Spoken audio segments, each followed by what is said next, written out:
दोस्तों, आज की जो कहानी मैं आपको सुनाने जा रहा हूँ, यह कहानी उस समय की है जब देवता धरती पर अपने भक्तों की परीक्षा लेने के लिए आते थे। हो सके तो इस कहानी को पूरा सुने। ये कहानी आपको जरूर रुलाएगी। ये कहानी एक ऐसे राजा की है जो स्वयं बिक गया, बेटा मरा हुआ पड़ा है और पत्नी की गला काटने की नौबत आ गई। फिर भी राजा ने धर्म को नहीं छोड़ा। राजा अपने धर्म की मर्यादा को कायम रखने के लिए अपने स्वप्न को भी सच मानते थे और उसको पूरा भी करते थे। राजा ने सत्य के मार्ग पर चलकर अपने महल और नगरी को त्याग दिया। समय की करवट ने उनसे उनकी पत्नी और बेटे को भी छीन लिया। दोस्तों, इससे पहले कि आप हमारी कहानी में खो जाए, आप चैनल को सब्सक्राइब ज़रूर कर लेना और हाँ, वीडियो को एक लाइक अभी कर देना, क्योंकि आप बाद में लाइक करना भूल जाते हैं। तो चलिए दोस्तों, अब कहानी को शुरू करते हैं। रात का समय था, तब राजा हरिश्चंद्र सोए हुए थे। तभी राजा ने एक स्वप्न देखा। स्वप्न में उन्होंने अपने महल को किसी ब्राह्मण को दान कर दिया। जब सुबह राजा की आंख खुली तो वे स्वप्न की घटना को भूल गए।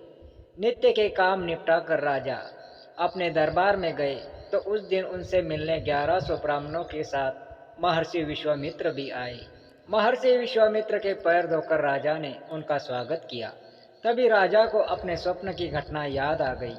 अपने स्वप्न की मर्यादा को रखने के लिए उन्होंने विश्वामित्र से कहा कि क्या आप मेरे महल को दान में स्वीकार करेंगे। तब महर्षि विश्वामित्र ने राजा के प्रस्ताव को स्वीकार कर लिया। राजा ने सभी ब्राह्मणों को भोजन भी करवाया और दक्षिणा देने लगे। महर्षि विश्वामित्र ने उनको रोक लिया और कहा कि अब इस संपत्ति पर आपका कोई अधिकार नहीं है, इसको आप पहले ही दान कर चुके हैं। इतना कहकर विश्वामित्र ने राजा हरिश्चंद्र, रानी तारामती और रोहित के आभूषण भी उतरवा दिए और दक्षिणा की मांग करने लगे। राजा ने निवेदन किया कि मैं पहले आपको सब कुछ दे चुका हूँ, अब मेरे पास देने के लिए कुछ भी नहीं है। इस बात पर विश्वामित्र ने कहा कि आपने महल हमको समर्पित किया है, वह दान है। हमने आपके यहाँ भोजन किया, उसकी दक्षिणा हमें अलग से चाहिए। हम यहाँ पर 1100 ब्राह्मण हैं, कम से कम एक एक स्वर्ण मुद्राएं तो दक्षिणा में देनी चाहिए, अन्यथा तुम पाप के भागीदारी बनोगे। इतना सुनते ही राजा हरिश्चंद्र संकट में पड़ गए और उन्होंने इसके लिए 1 महीने का समय मांगा। फिर तीनों वहां से निकल गए। विश्वामित्र ने उन तीनों को अपनी नगरी से बाहर जाने को कहा। वे वहां अयोध्या नगरी में रहकर काम नहीं कर सकते थे। विश्वामित्र द्वारा नगरी से बाहर भेज दिए जाने पर राजा अपने परिवार के साथ शिव नगरी काशी पहुँचे। काशी में पहुंचकर राजा ने काम ढूंढने की बहुत कोशिश की, लेकिन उनको कोई काम नहीं मिला। विश्वामित्र का ऋण चुकाने का वो आखिरी दिन था और राजा गंगा घाट पर बैठे थे। राजा ने माँ गंगा से प्रार्थना की कि अगर मैंने अपने जीवन में सत्य धर्म को निभाया है तो आज मेरे धर्म की रक्षा कर लेना माँ। तभी रानी तारामती वहाँ आई और कहने लगी कि महाराज, आप मुझे बेच क्यों नहीं देते। एक पति होते हुए मेरा धर्म है कि मैं आपकी रक्षा करूं। मैं तुम्हें बेचकर अपने पति धर्म को नष्ट नहीं कर सकता, ऐसा राजा ने कहा।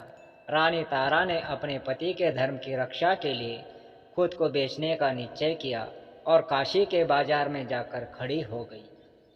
रानी ने आवाज़ लगाई कि कोई है जो मुझे खरीद सकता है। तब वहाँ पर एक पंडित आया। पंडित ने कहा कि उसकी पत्नी बीमार रहती है, मेरी पूजा की तैयारी और मेरी पत्नी की सेवा कर सकती हो तो मैं तुम्हें खरीद सकता हूँ। रानी तारामती ने हाँ भर दी और अपनी कीमत मांगी। पंडित ने 500 स्वर्ण मुद्राएं रानी को दे दी। रानी ने उन 500 स्वर्ण मुद्राओं को लिया और राजा हरिश्चंद्र को देते हुए कहा कि उसने अपने पत्नी धर्म को पूरा किया है, अगर कोई गलती हुई हो तो उसको क्षमा कर दे। अब वह दासी बन गई है, इसलिए वह उनसे दूर जा रही है।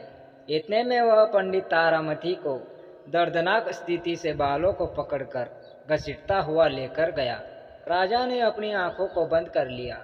वह रानी जिसके पास सैकड़ों दासियां रहती थी, जिसके लिए फूल उठाना भी भारी था, आज वह किसी और के घर पर चूल्हा फूकेगी, कुएं से पानी भरेगी और दासी बनकर किसी की सेवा करेगी।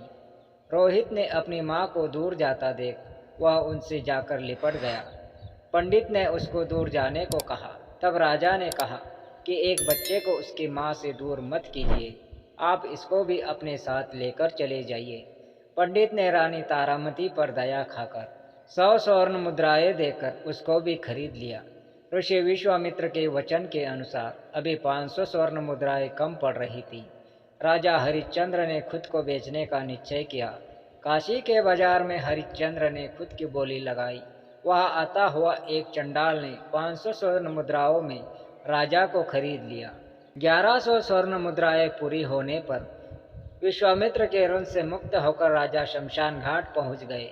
वहां राजा ने लोगों को रोते हुए देखा, चीखते हुए देखा, मुर्दे जल रहे थे। अब से राजा को यहीं पर शमशान का पहरा देना था। वहां पर अंतिम क्रिया के लिए आने वाले लोगों से कर वसूलना और कफन के कपड़े को हटाना राजा का काम था। मुर्दे के साथ आने वाले चावल और पिंडदान से आने वाले पिंड को खाकर राजा को पेट भरना पड़ता था। शमशान में सोना और वहीं पर रहना पड़ता था। इतनी विपदाओं के बाद भी राजा ने अपने धर्म को नहीं छोड़ा और पूरी निष्ठा से अपने धर्म को निभाने में लगे रहे। एक दिन पंडित जी ने रोहित को पुष्प लाने के लिए बगीचे में भेजा। वहां पर रोहित को काला नाग डस लेता है और रोहित वही गिर जाता है। रोहित को जहर चढ़ने लगता है। रोहित को लगा कि अब वह नहीं बचेगा, तो रोहित जोर से चिल्लाकर कहता है कि कोई सुन रहा हो तो मेरी माँ को कहना कि रोहित को सांप ने डस लिया है। किसी ने रानी तारामती को सूचना दी कि उसके पुत्र को सांप ने डस लिया है। रानी ने सारे काम को छोड़कर वहां से निकलने की बहुत कोशिश की, लेकिन पंडित जी ने रानी को रोक लिया और सारे काम निपटाने को कहा।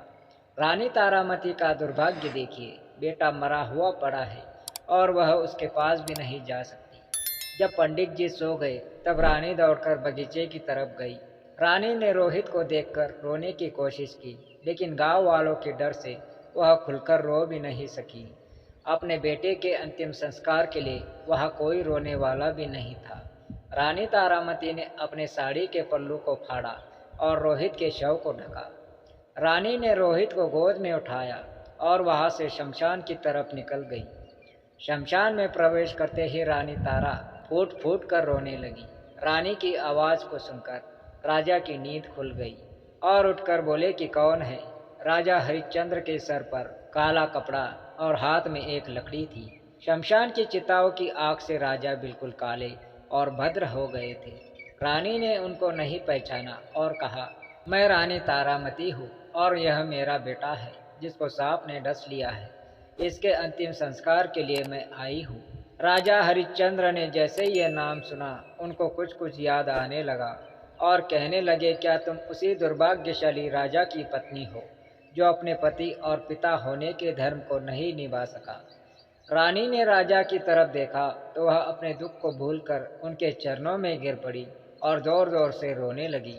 राजा हरिश्चंद्र और रानी तारा दोनों रोने लगे। रानी ने होश संभाला और कहा, स्वामी, हमारे पुत्र का अंतिम संस्कार करना है। राजा उठकर खड़े हुए और बोले, यह अंतिम संस्कार करने के लिए तुम्हें पहले कर देना पड़ेगा।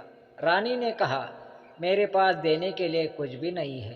राजा ने रानी को कह दिया कि बिना कर दिए यह अंतिम संस्कार नहीं कर सकती। वह चाहे तो इसको गंगा में डाल सकती है। रानी ने अपनी साड़ी के पल्लू को फाड़कर राजा को सौंपते हुए बोली, इसके अलावा मेरे पास देने के लिए कुछ भी नहीं है। रानी का पीछा करते हुए गांव वाले लोग वहां आ पहुंचे। लोगों ने रानी तारा पर इल्जाम लगाया कि वह गांव से चोरी चुपके यहाँ आई है।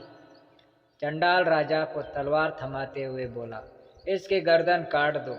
तलवार को हाथ में लेकर राजा के हाथ रुक गए थे। रानी तारा ने कहा कि आप अपने हाथ रोकिए मत, ये आपके मालिक का आदेश है। पत्नी अगर चली गई तो वापस आ सकती है, बेटा भी वापस आ सकता है, लेकिन अगर एक बार धर्म नष्ट हो गया तो वापस लौटकर नहीं आ सकता। इसलिए आप अपने हाथ रोकिए मत और मेरी गर्दन काटिए। समय की ऐसी करवट को देखकर पत्थर भी रो पड़े। तो फिर भगवान को तो वहाँ आना ही था। भगवान वहाँ आए और उन्होंने राजा हरिश्चंद्र के हाथ को पकड़ लिया। राजा हरिश्चंद्र ने देखा कि भगवान स्वयं उनको रोकने के लिए आए हैं। राजा हरिश्चंद्र उनके चरणों में गिर पड़े। भगवान ने उनको उठाया और गले से लगाया। भगवान ने कहा, बहुत हुई तुम्हारी परीक्षा, तुम परीक्षा में सफल हुए। तुम एक सच्चे सत्यवादी राजा हो। राजा हरिश्चंद्र ने भगवान से कहा कि क्या आपको मेरे धर्म पर विश्वास नहीं था, जो आपने इतना बड़ा खेल रचाया। भगवान ने कहा कि मुझे तुम्हारी सत्यता पर पूरा विश्वास था, इसलिए मैंने तुम्हें चुना। तुम सत्य की परीक्षा में पास हुए। तुम्हारे जैसा सत्यवादी राजा न तो आज तक हुआ है और न कभी आगे होगा। ये दुनिया तुमको सत्यवादी राजा हरिश्चंद्र के नाम से जानेगी। भगवान ने मरे हुए रोहित को भी जिंदा कर दिया, सभी को सुंदर शरीर प्रदान किया। महर्षि विश्वामित्र ने उनको महल वापस सौंप दिया। पुनः राजा हरिश्चंद्र और रानी तारामती उस महल में रहने लगे और राजभोग भोगने लगे। ऐसा कहा गया है कि धर्मो रक्षति रक्षित, अर्थात तुम धर्म की रक्षा करो, धर्म तुम्हारी रक्षा करेगा। राजा हरिश्चंद्र जैसा सत्यवादी बनना नामुमकिन है। पग पग पर राजा हरिश्चंद्र ने सत्य की परीक्षा दी। कुछ लोग कहते हैं कि राजा हरिश्चंद्र ने अपनी पत्नी को बेच दिया था, लेकिन यह बिल्कुल गलत है। राजा हरिश्चंद्र ने पूरी निष्ठा से अपने पति धर्म को निभाया जब तक वे खुद नहीं बिक गए। राजा ने खुद के बेटे का अंतिम संस्कार करने से मना कर दिया और मालिक धर्म को निभाने के लिए अपने पत्नी पर तलवार चलाने वाले थे। इससे ज़्यादा करुणा की स्थिति और क्या हो सकती है। दोस्तों, यह जरूरी नहीं कि कई लोग जो सच्चाई के मार्ग पर चलते हैं उनके साथ कभी बुरा नहीं हो सकता। हमारे साथ जो भी होता है उसका एक कारण होता है। हो सकता है कि परमात्मा हमारी परीक्षा ले रहा हो, इसलिए हमेशा अच्छा कार्य करते रहें। तो मित्रों, अगर आपको मेरी ये कहानी पसंद आई है तो प्लीज़ वीडियो को एक लाइक करने की कृपा करें और वीडियो को अपने दोस्तों के साथ शेयर भी करें। और अंत में हमारे चैनल को सब्सक्राइब करना बिल्कुल भी न भूलें। धन्यवाद। आपका दिन शुभ हो। जय हो सत्यवादी राजा हरिश्चंद्र की।